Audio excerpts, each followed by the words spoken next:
Hello, everyone. Welcome to another episode in our podcast series about achieving the best automation results with our invoice automation products. I'm Ethen.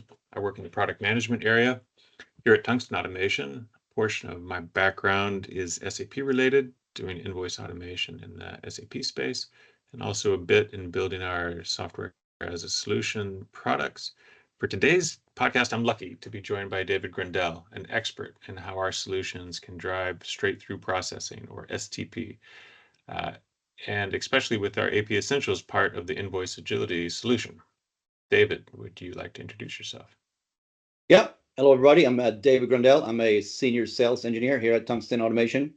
I've been working with invoice capture and AP automation for the past 25 years, and I'll be here to talk to you about how you can improve your straight-through processing rates with AP Essentials. All right, so let's get right into it. So, for starters, something that's always been a little bit mysterious to me, topic of image quality. I guess there's quite some variety, and also PDF quality. So when we think about automation and how our Invoice Agility AP Essentials product works, what's the best way to think about the image quality in relation to both straight-through processing and the overall process? Yeah, absolutely. So image quality is a weak link, if you like, and almost always is true that bad input generates a bad output. So the quality of the invoice and the data that's present on the actual invoice both contributes to your STP rates or straight-through processing. Not alone, but they're sort of the weakest link. So if you have a really poor image quality, you may have unnecessary or problems extracting some of the values, which will result in manual verification. Operators need to interact with the documents. So if you can keep the invoice quality to decent to good, we can extract the data with no challenge, really.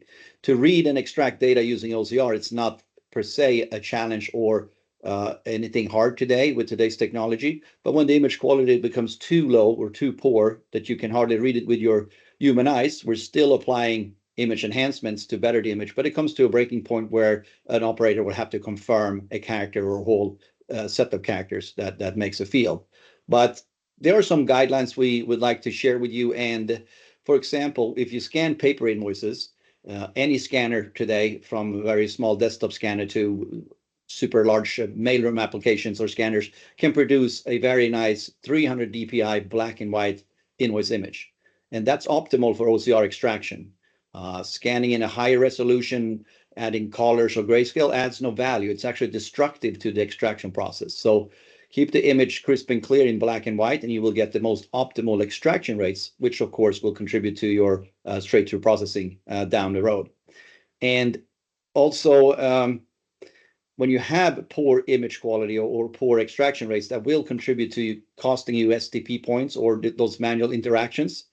And there's, not much you can do other than speaking with your supplier to better their or scan operators, I should say. So it could be internal that you need to tweak a scanner setting, or those suppliers of yours that are sending you bad physical paper invoices, which are probably very few, but you can communicate with them and sort of onboard them over to sending PDF files, for example. That's a win-win situation on both ends. They do not have to print and produce the paper invoice. They don't have to put it in an envelope and mail it.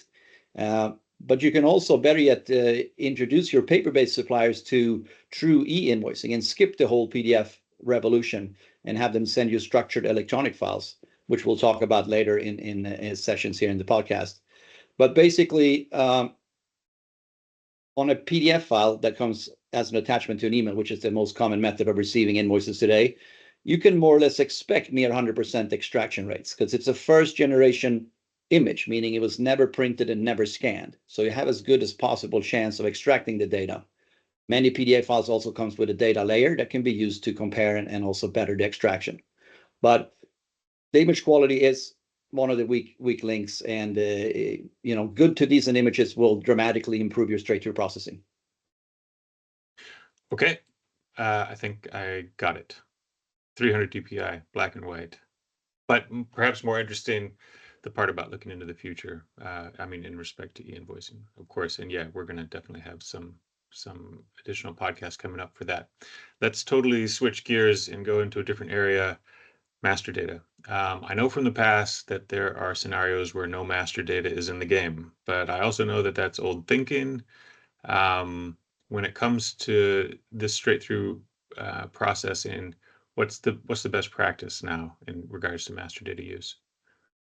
Yeah, so master data is a very powerful addition or powerful set of data you can use to improve your process. So vendor master data in form of master data in form of vendor master and purchase order data, for example, are also sort of considered a weak link, which means if you have very poor quality of your master data, especially your vendor master, the identification of the supplier and the automatic process that's assisted by vendor master or master data might be performing on a poor level. But if you have decent to good master data, you should definitely take advantage of already known information. This is data that you know about, that you have in a system of record or your ERP system, the vendor masters, the PO numbers, and all the line item details, for example. That master data will be used to absolutely better the STP rates and also introduce true and full automation.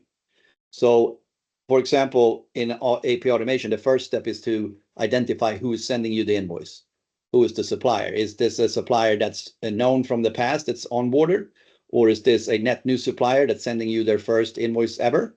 Or is it a duplicate or even a fraudulent invoice? That's all supported or possible by use of master data, in this case, in form of the vendor master, where basically an invoice being submitted to you must be from an onboarded supplier, or it will stop for manual interaction, or your operator will have to determine, is this a new vendor that needs to be set up? Is this something that should not be processed? So with that vendor master in a good condition, and what I mean with that is that the supplier name and address fields and unique identification, IBAN numbers or tax registration numbers are located in the corresponding or correct place in the master data. You can use that to better your automation and the straight through processing rates, for sure. And there's a little bit of, depending on your business and what kind of turnaround you have. If you onboard suppliers daily, which you may, or weekly or monthly, or you can't really say, but you may have to synchronize more frequent. Maybe it's not enough to send the vendor master synchronization once per night. You might have to do it a couple of times per day. For purchase order master data, for example, you likely are to synchronize that more frequent than the vendor master list, because you're adding purchase order in a higher rate than new suppliers. What that means, or what I'm trying to say, is that if you don't have master data available in the front end extraction and data capture tool, you're losing straight to processing points, because an operator will have to determine that this vendor has not yet been set up. Perhaps it was set up, but not synchronized already. So what I'm recommending is to look at your schedules and the frequencies. And technically, you can synchronize data every minute if you'd like to. There'll be a lot of data moved, but it's possible. So more frequent than not is recommended, so that you have the latest version of your master data that will help and improve the straight-through processing rates. Also, when it comes to matching, just to talk about master data, there's nothing saying or nothing dictating that you have to do PO matching, two-way matching or three-way matching in the AP Essentials tool. You can. There are great functionalities for it, but you could also do that downstream if that makes more sense. Maybe there's a workflow that sits between AP Essentials and your ERP system, or maybe your ERP system has already configured for you and approval and matching processes that works great. You can still utilize that. But if you do it in AP Essentials, make sure that the master data is in a great shape and good condition. That also makes sense. And I think the last thing you said is really interesting. Maybe we have to do a whole nother podcast on that matching conversation. Yeah, and where to it's a do it and how to do topic. it. Yeah. Speaking of old thinking, in regards to the master data topic, I was also listening into a conversation the other day, and there was some debate going on about how much to capture in the capture process. And I'm kind of wondering, so what are the scenarios where it's beneficial to limit the data that you're extracting, and what does that mean in terms of the automation or the efficiency of the overall process? Right. So you may have looked at this or your project to capture as much as possible, use the technology to read everything on the invoice. It might be valuable information downstream. However, many times or most of the time, the less is more phrase is appropriate, meaning you don't really have to capture certain fields. They do not make enough sense to be extracted. And as I mentioned in the beginning here, there's really no challenge for AP Essentials to extract the data on the invoice. If it's present on the invoice, you can extract it to near 100%. That's not a problem. The question is, why should it? Or is the data valuable to you? For example, this does not apply to everyone, but as an example, we can talk about payment terms and due dates, for example, that may or may not show up on an invoice. But you have agreed upon a payment term with your supplier or vendor. Let's say you agreed upon 30 days net, which you have put into your vendor MasterCard. Then there's no need necessarily to try to extract and capture the terms printed on the invoice. There may not be a need to actually find a due date either. Instead, we identify the supplier and the invoice number, and then downstream by use of master data, we apply the net 30 days that you have agreed upon in a contract with that supplier. If they get sneaky and send you an invoice with net 10, it wouldn't matter to you because you have agreed upon 30. You're not going to care per se about the terms they put on the invoice. Again, does not apply to everybody, but you're saying that's two fields that you can remove from the equation and the calculations and the extraction process, which will speed it up. Less is more when it comes to when you're trying to achieve straight-through processing. That's a fact. And in most vast majority of cases, you are okay with identifying the vendor, get an invoice number, an invoice date, a PO number, and amount fields.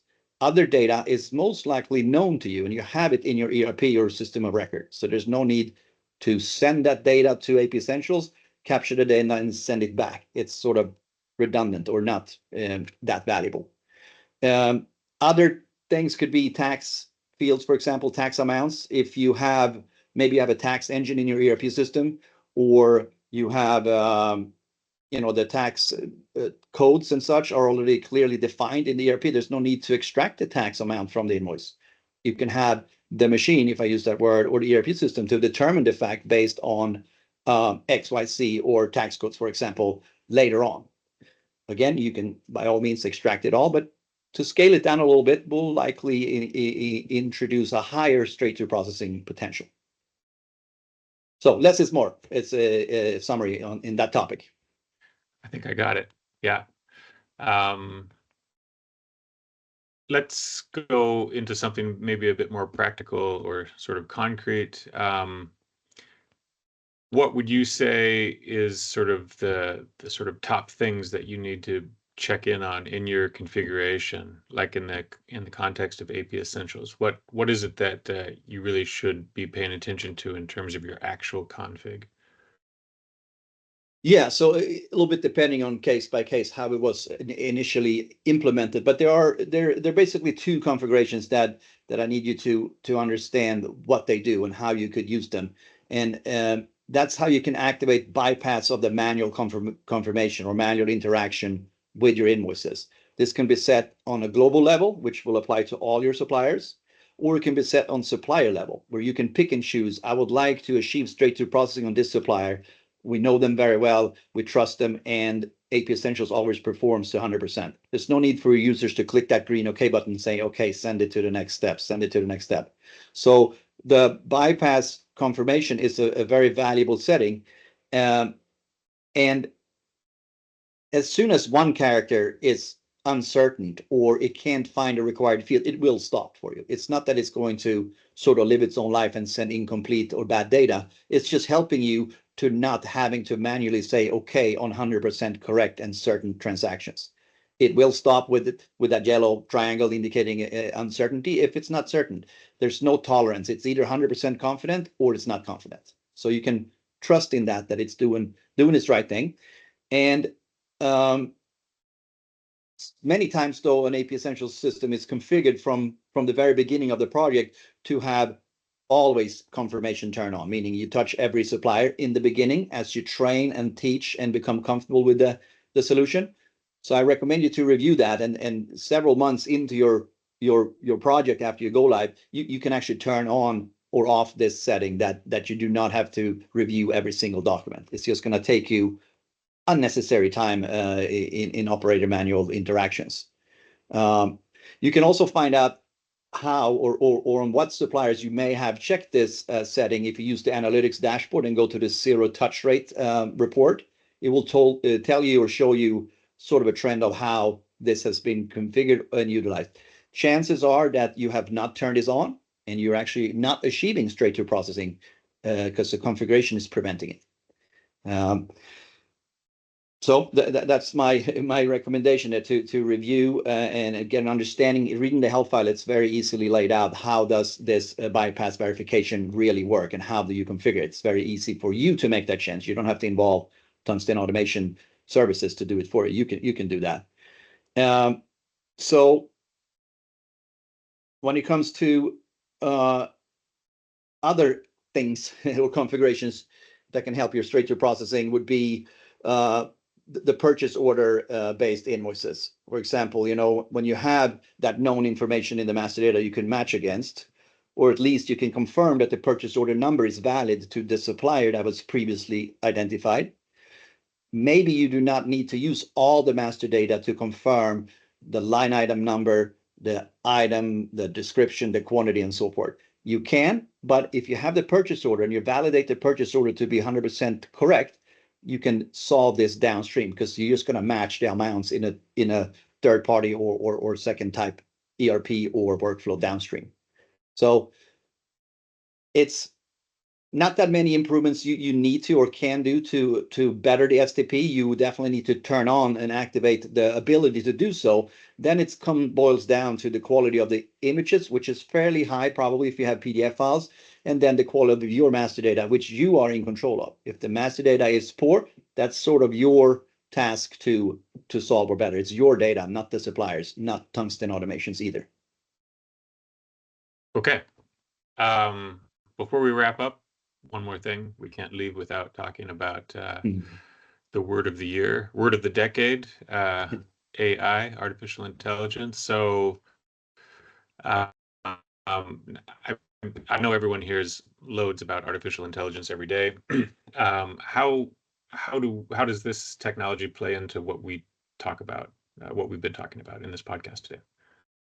Yeah, sure. So AP Essentials or Tungsten Automation, for that matter, have used AI, especially in form of machine learning, for a few decades, right? So AI can mean a lot of things, but AI with AP Essentials is more so that we're using a machine learning to train and assist the users to better the extraction rates the first time and consecutive times. So AP Essentials still rely upon feedback from the users to train the system when it's not certain if AI or OCR or machine learning, whatever you like to call it, was not successful. The users still have the ability to change, update, and guide or instruct the machine on what to do. That's using machine learning, right?